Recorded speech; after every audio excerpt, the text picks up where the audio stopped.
Hey, good. Welcome everybody to this Buddhist Center for the ongoing meditation class. Those who are coming to meditation for the first time, the introduction to meditation class is in the room to my right.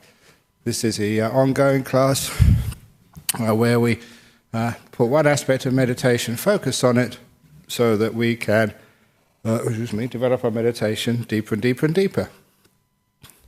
And of course, one thing which has been coming up when I'm teaching meditation is what to do when we have wandering thoughts. And the common advice is always to bring the mind back onto your meditation object, and then you go wandering off again, and you bring it back again, it wanders off again, you bring it back again, and it sometimes becomes endless, and you get very tired and frustrated. Why is it that I can't be peaceful and still? Why is it that these thoughts keep coming in to bother me? And there's a general principle of meditation. Instead of just banging your head against the wall, just stand back and look to see if there's a door a little to the left or a ladder to the right. I remember once someone told me showed me a documentary of some immigration detention centre they put in the bush somewhere. And unfortunately, the governor had this amazing gate, totally high-quality, high-tech gate, so people can't come in and out. But they ran out of funds, so they couldn't actually complete the fence on the other side of the gate. So it's just a gate there without any fence. But the gate was pretty impressive. But of course, what's the use of a gate without a fence to actually join that gate? So just people walked around the gate. So it's the same with, sometimes we have these blocks in meditation, and instead of just bashing our head against that gate, trying to find a way through, we just look to the left, look to the right. We use what we call wisdom, not force. So when we look at, say, thinking, instead of just keep trying, bringing the mind back again, it goes off again, we should ask the question, why? What is the cause for these thoughts coming up in the first place? And the cause for the thoughts coming up in the first place is always that you are discontent, you're not happy where you are. This is an escape, it's called restlessness. You try and pick up a thought, something just, there's something to do. And so the antidote is not just putting the mind back onto your meditation object. The mind is actually changing the attitude which you have to meditation to something which is going to generate a bit more contentment and happiness. So literally, you don't need to have any thinking. And the way to actually generate more happiness to start off with is actually sit in a happy position. In other words, don't just force the body into some posture you think this is the magic posture for meditation, looking in the books and trying to imitate His Holiness the Dalai Lama or somebody else. No. You find a posture which is happy, peaceful, content for you. And when you do relax the body, please see if you can learn how to perceive and get to know the happiness of a body which is relaxed and at peace. Now, sometimes we take these moments of contentment so much for granted, we don't really notice them, therefore they disappear.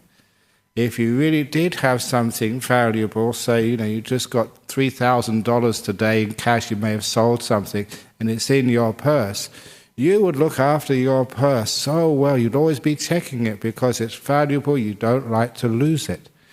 So if you have some little happiness in your meditation, you treat it with value, then of course you won't want to lose it. It will be there for you for a long time. So we start to develop this perception of happiness, even with the body. I don't know about you, but sometimes we have to walk around, run around, we're doing so many things, and now you can sit still. You can relax your body. At last you don't have to run around doing things. Oh, what a relief. The body can relax. And when it relaxes, it starts to feel this joy, this delight of relaxation. And if we can learn how to focus on the delight of relaxation, even in the body, when the body is relaxed, is sitting down there, nothing really going on, that is delightful. And it's not that you just notice this thing. When you really notice it, it actually grows. It's just like you see a flower in the garden. And once you first spot it, oh, there's a beautiful flower there, and you can look upon it and see its beauty. Other times we're so busy we walk right past it without hardly noticing it. So when we see the flower of delight in a body which is relaxed, we can actually see it more clearly. It grows, it becomes more prominent.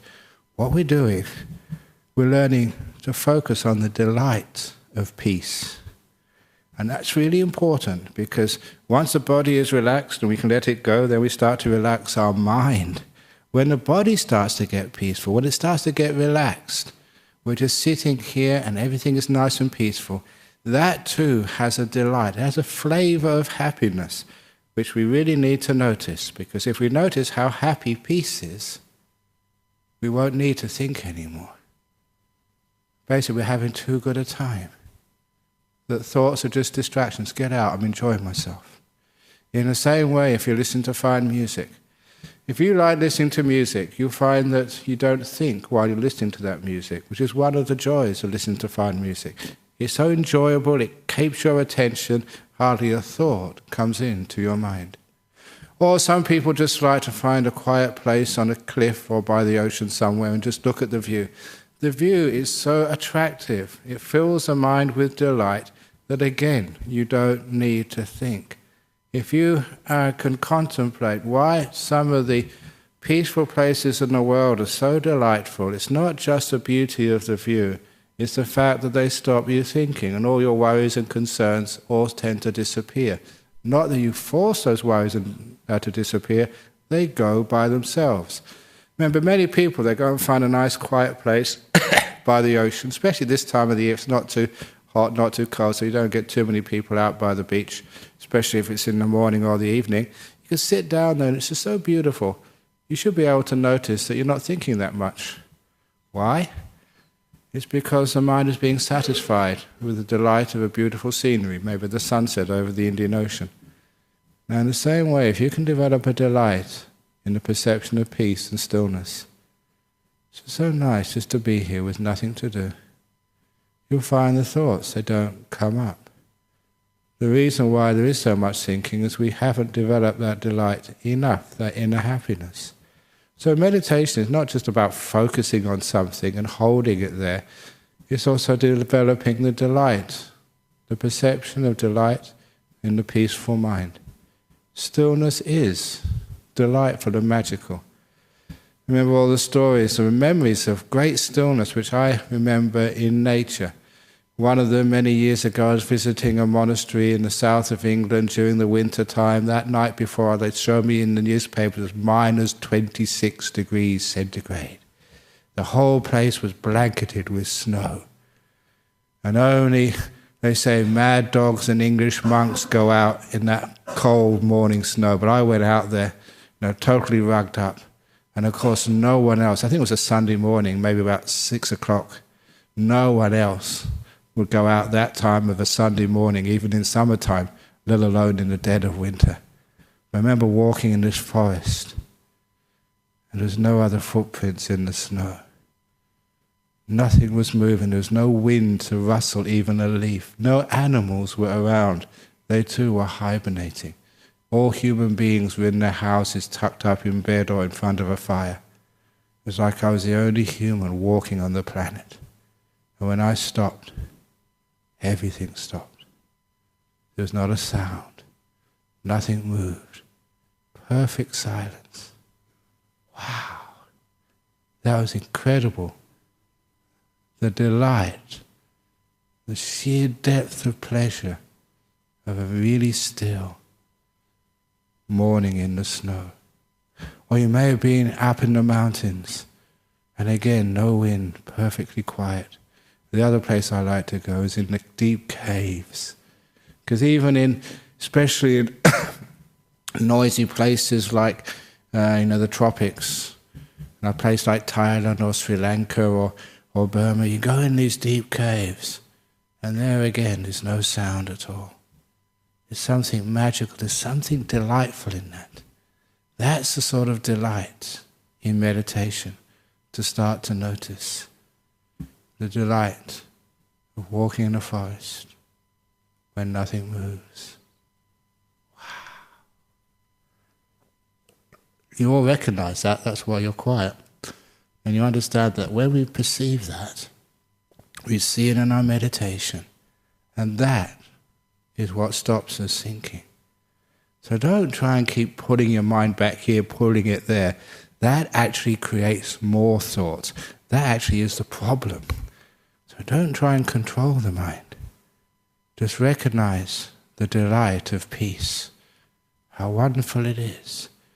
And even if there is some thoughts going on there, the thoughts are, you can see in the background, in the spaces between the thoughts, see underneath them all, there is that quietness, you can almost touch it, it's there. All you need to do is to recognize it, yeah, there is some silence and peace there. So turn the attention away from this thinking, don't even consider it to be a problem. It's just like the waves on the surface of a mountain lake. And you just need to wait. Don't disturb the lake, just to wait. And soon those waves get less and less, until there's no waves left, till the mountain lake is perfectly still. You can even imagine that, as I've been teaching many people over the last couple of weeks. Just imagine your mind like a lake, and all the thoughts are just waves and ripples on its surface. But you can see between the ripples, there's stillness.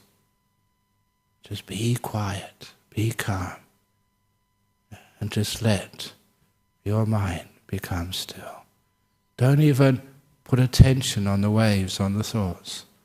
Put the attention on the stillness, the background on which these waves, these thoughts play out. And then your mind too will become still. And all that thinking is not necessary anymore. You don't decide to stop thinking. Just the thinking vanishes by itself when you don't give it attention. Instead, give attention to the stillness. So, this is a little method, and it's so beautiful.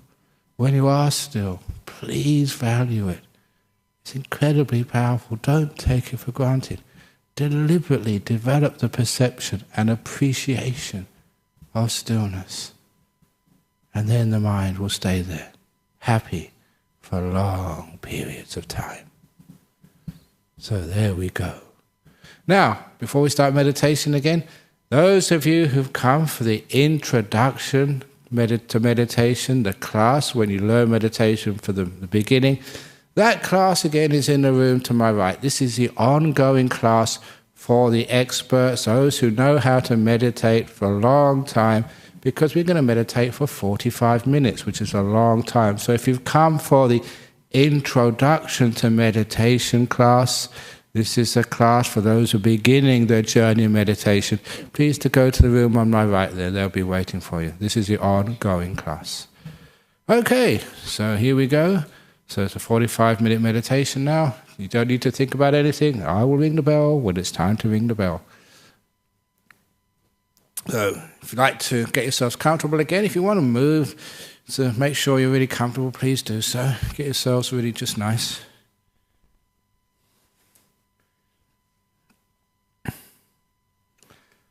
And then close your eyes.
With the eyes closed, please put your attention on your body, sitting here.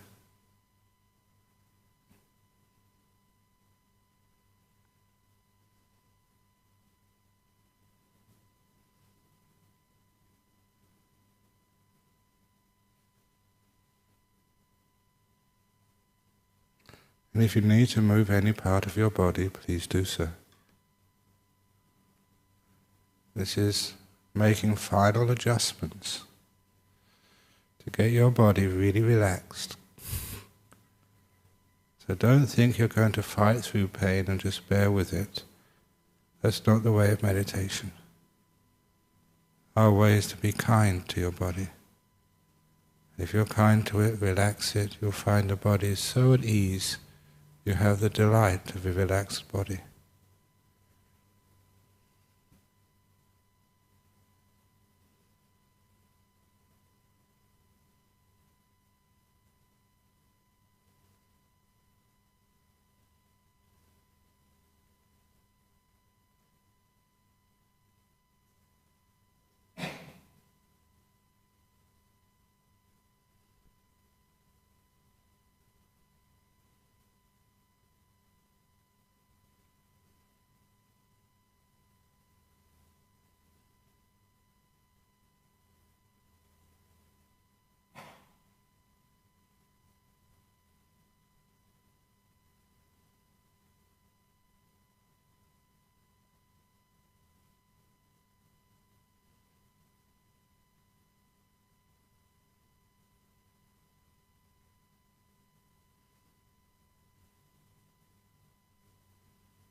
Once the body's relaxed, can you notice the delight, the ease, a particular pleasure of a body which is relaxed and at peace? Just happy to be here.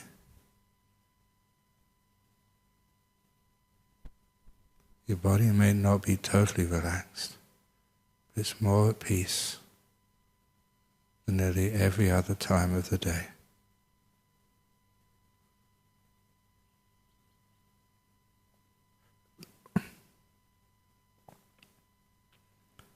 And then you can let it go and attend to the mental world. And look at your mind. Imagine it like a lake high in the mountains. And all of the thoughts, the emotions, all just like waves on the surface of this lake, all caused by the wind of wanting something. When the wind stops, we want for nothing. The waves get less and less. Even though we may not be still yet, you can almost taste and feel the delight of a still mind. Notice that delight, value it, and thoughts just don't come in.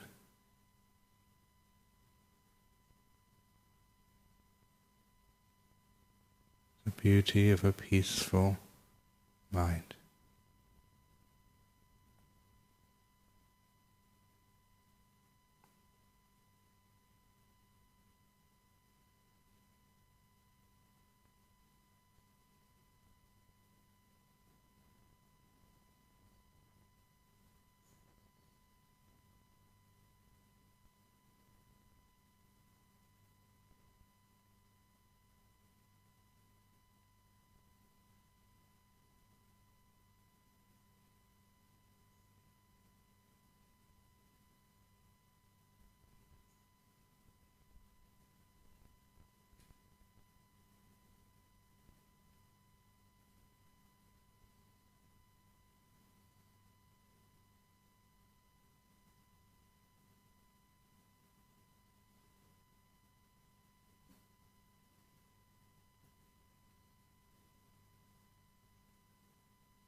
If thoughts do come in your mind, don't bring the mind back.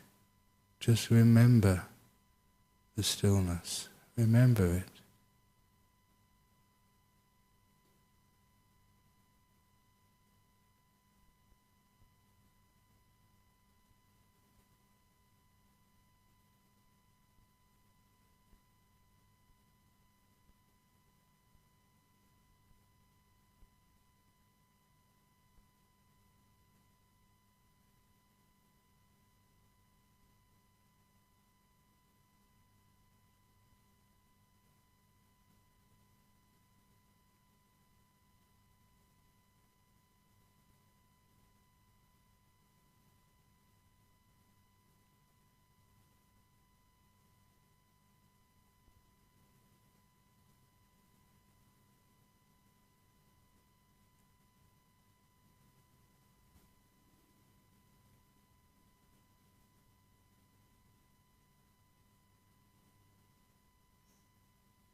Getting very close to the end of the meditation now.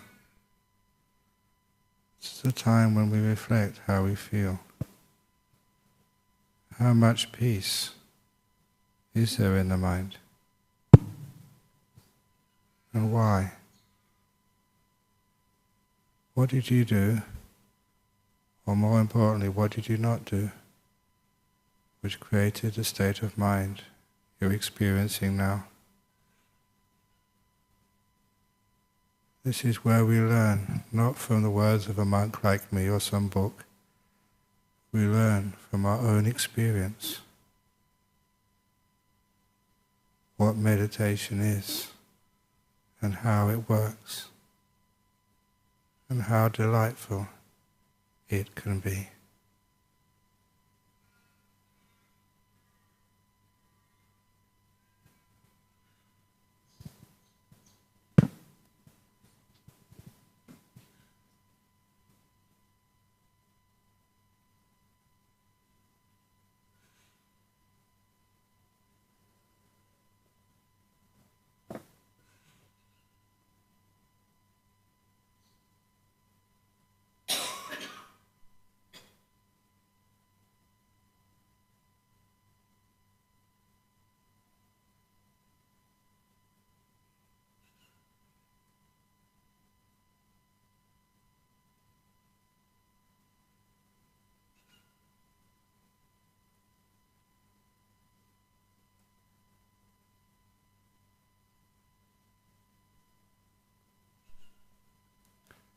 I'm now going to ring the gong 3 times to end the meditation session. Please listen to every sound from the gong and let the last ringing of the gong take you out from the meditation at the end of the 3rd ringing of the gong.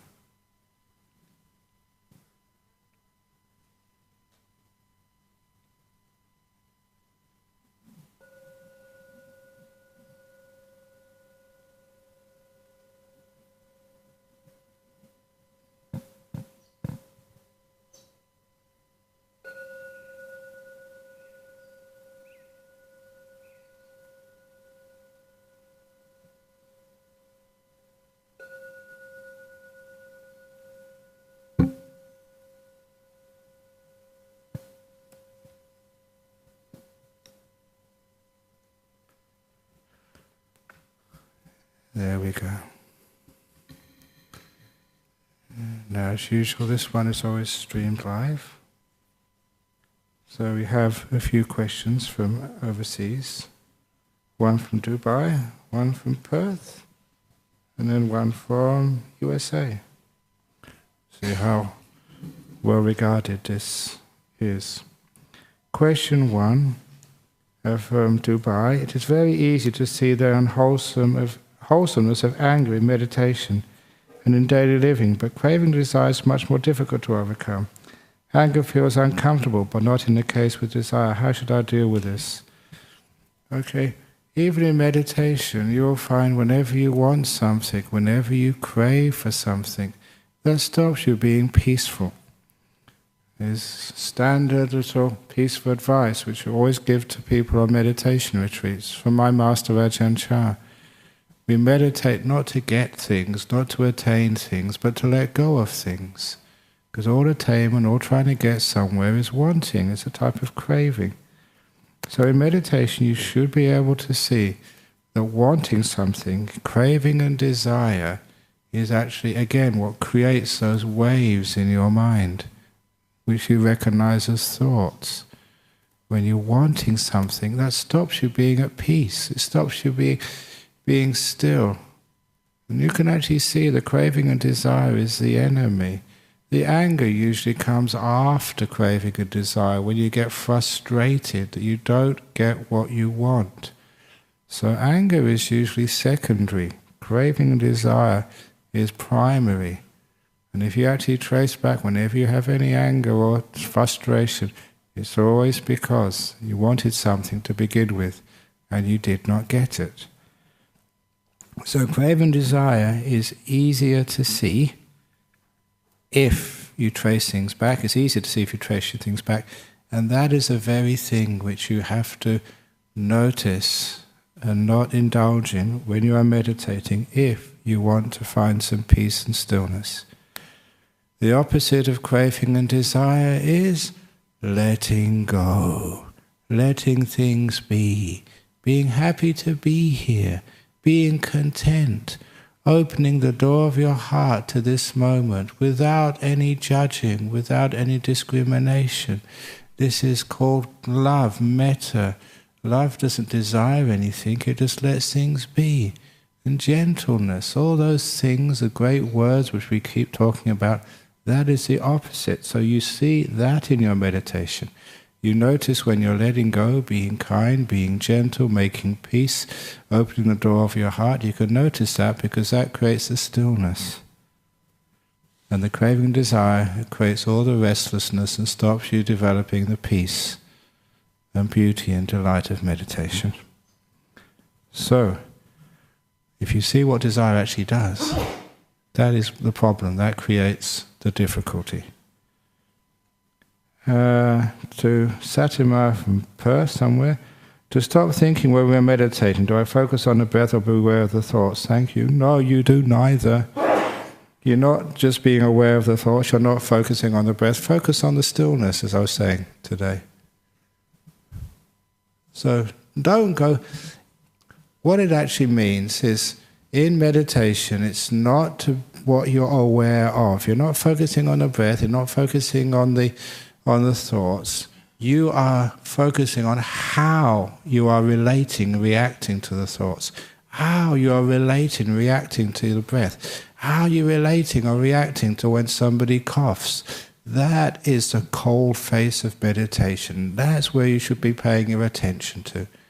It's not what you are watching or observing, but how you are observing it.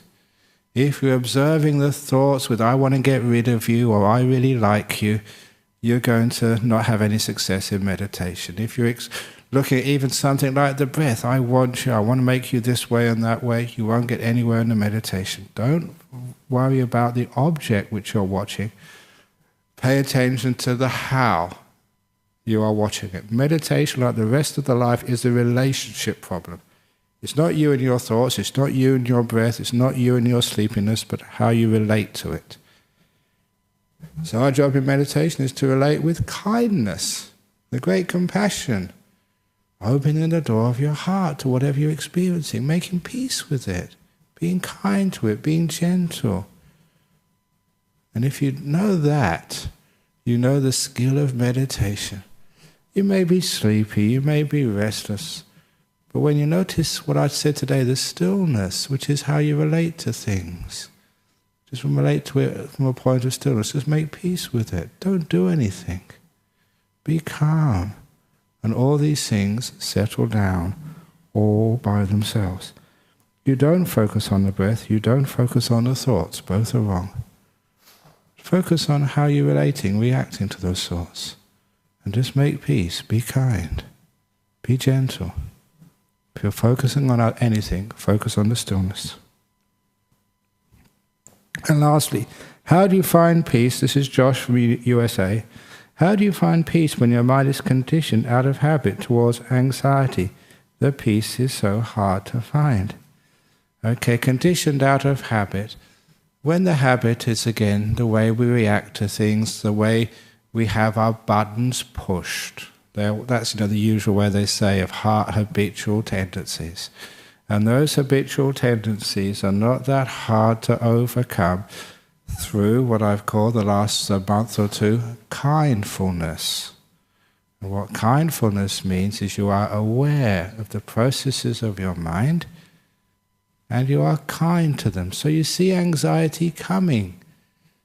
When you see anxiety coming, you see it very early. It's very much like a train which is running along the tracks at 80 miles per hour, 100 miles per hour. It tries to put on the brakes and it takes a kilometre or two to stop because it's got such heavy momentum. But if you can catch the train when it's just coming out of the station, half a kilometre an hour, whatever, you can put on the brakes and stop pretty quickly. If you can catch things early, they're pretty easy to stop. So the thing with habits is to catch them earlier and earlier and earlier by your mindfulness. You see, anxiety is about to coming. I'm putting myself in that situation, either physical location or the thoughts which I'm developing in my mind. I know if I'm going to carry on like this, it's going to be a full anxiety. You catch yourself earlier, catch yourself earlier. And the other thing is the kindness. When you're kind, when you tense up, you're afraid, which is obviously what anxiety is, you find the mind does get very brittle. Kindness makes you very soft.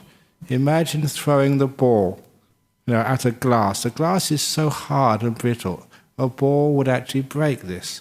But in the bottom of this is not a real one, it's just foam. If you throw a ball at foam, it doesn't break at all because the foam is soft. And this is actually what we mean by kindness. Kindness makes it very soft. So whatever hits us in life, it just basically doesn't break at all, doesn't even make a sound. And it's just like dropping a sponge on the floor or dropping a glass on the floor. You have two different results. The glass is hard, the sponge is soft.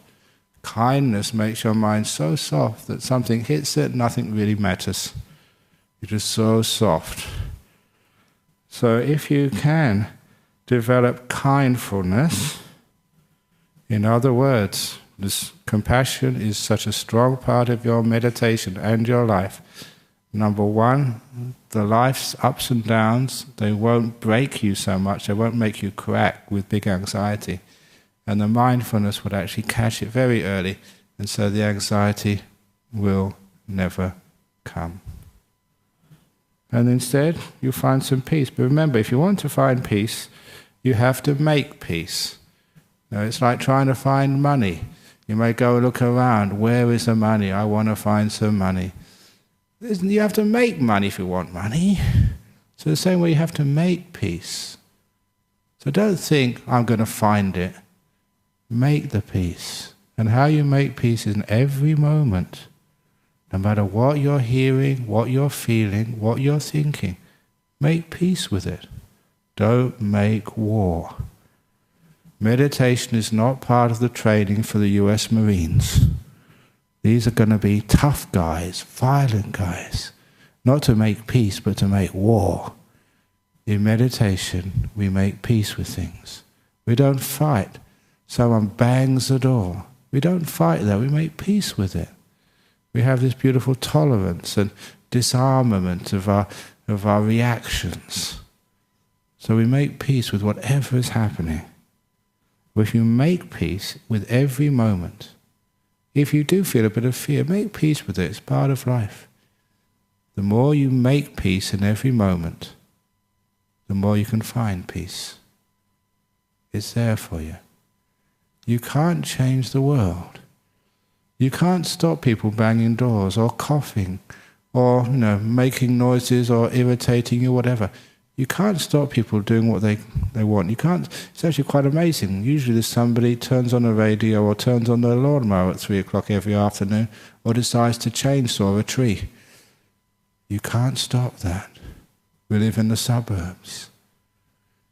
But what we can do is change our attitude to make peace to the chainsaw, to make peace to the sound of the police sirens, to make peace with the pain in our leg.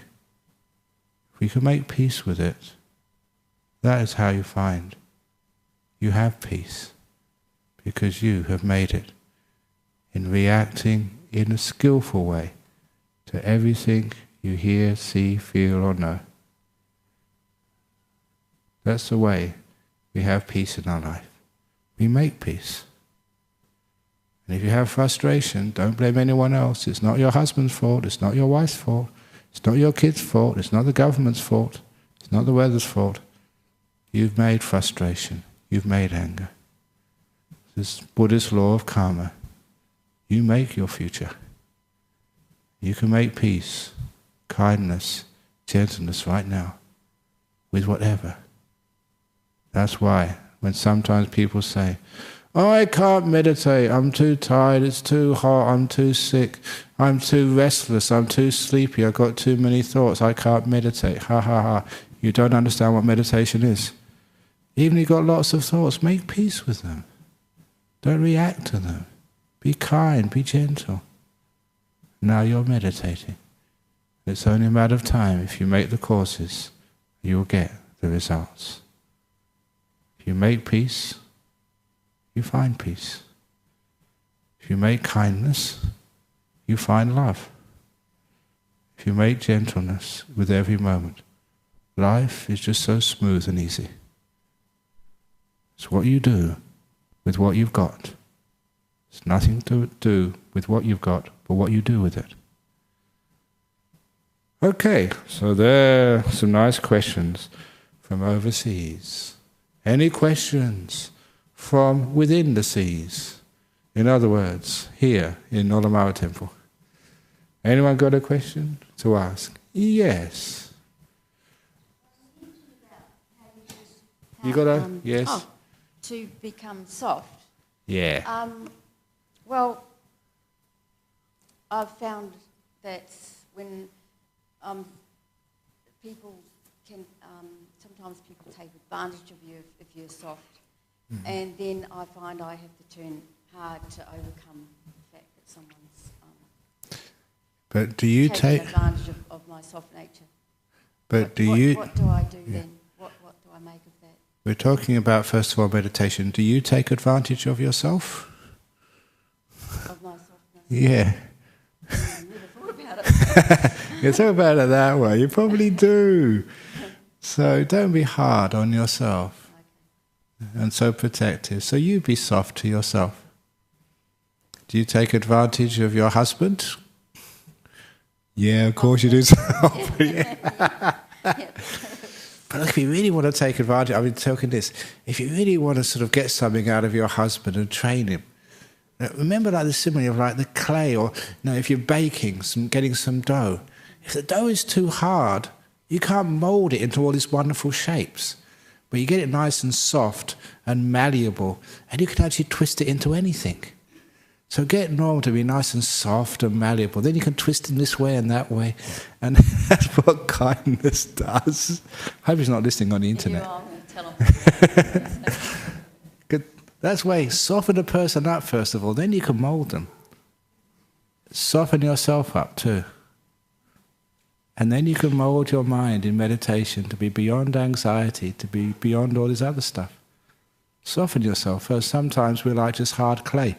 There's no way a potter can actually make any use of it. And that's why you find it so frustrating. I can't meditate, I can't do it.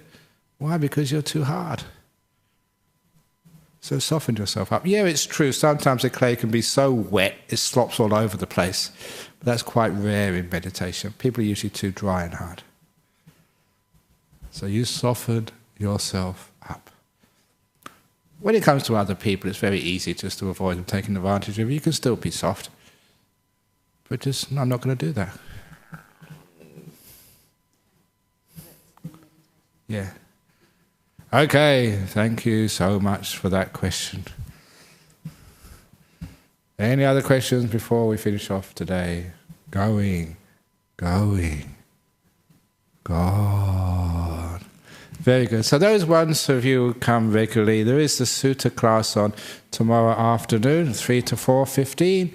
It's going to be selections this time from the Anguttara Nikaya, the big new book. If you can bring your own copy, very good. Don't think it's too heavy, because I've seen these school kids carrying tons of books. It's a big book, but it's only one. So if you can bring it tomorrow, fine. Otherwise, we'll photocopy some of the teachings we'll be talking about tomorrow, 3 to 4:15. Thank you all for coming. Now we can pay respects to Buddha Dhamma Sangha.